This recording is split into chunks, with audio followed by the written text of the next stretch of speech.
Thank you, Gretchen. Well, we have exclusive details about former President Bill Clinton reportedly seeking State Department approval now to give a paid speech at a fundraising gala for the National Iranian American Council. It happened in 2012 while his wife was serving as our country's top diplomat.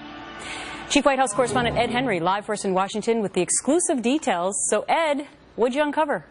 Well, good to see you, Gretchen. This is an exclusive email we've obtained, as you mentioned, specifically talks about a June 2012 request from the former president's office to the State Department. It was a very sensitive time. Remember, in the summer of 2012, Jake Sullivan and other top aides to Hillary Clinton, then the Secretary of State, were having secret talks with Iranian diplomats. Remember, that paved the way for the Iranian nuclear deal right now that is being discussed and being debated. Let me quote directly from the email that came from Bill Clinton's office. It said, quote, "Would the U.S. government have any concerns about WJC," of course, Bill Clinton, doing a paid speech for the National Iranian American Council? We have been approached by the National Iranian American Council for President Clinton to speak at a fundraising gala they are putting on. Remember, this is in 2012. We've obtained the email because it came in from a lawsuit that conservative activist David Bossie has launched. He's gotten some emails involving the Bill Clinton speaking request. Remember, there have been previous ones involving North Korea, the Democratic Republic of Congo, that were quite controversial. In the end,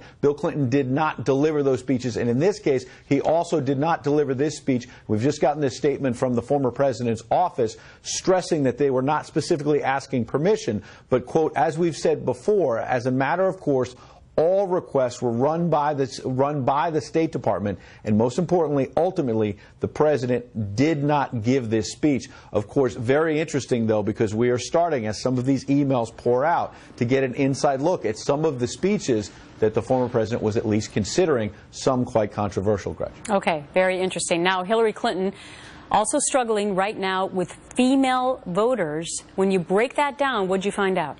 Well, it's shocking, obviously, because she could make history and become the first female president in American history. You would think this would be the engine driving her to a victory for the Democratic nomination. Instead, the Washington Post ABC News poll finding that she's dropped among white women specifically 29 points in just the last 8 weeks. So interesting that today, as she promotes a new book, Hillary Clinton's daughter, Chelsea, goes on the Today Show and talks about sort of the softer side of Hillary Clinton. Listen to this.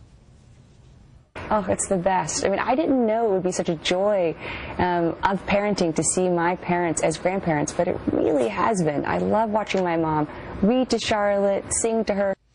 She went on to say that Hillary Clinton likes to sing the song "The Wheels on the Bus." Obviously, she's hoping to keep the wheels on that campaign bus right now. Right. You remember that song, though, with your kids, right? I love that song. The wheels on the bus go sweet. round and round. Okay. All right. We'll do music.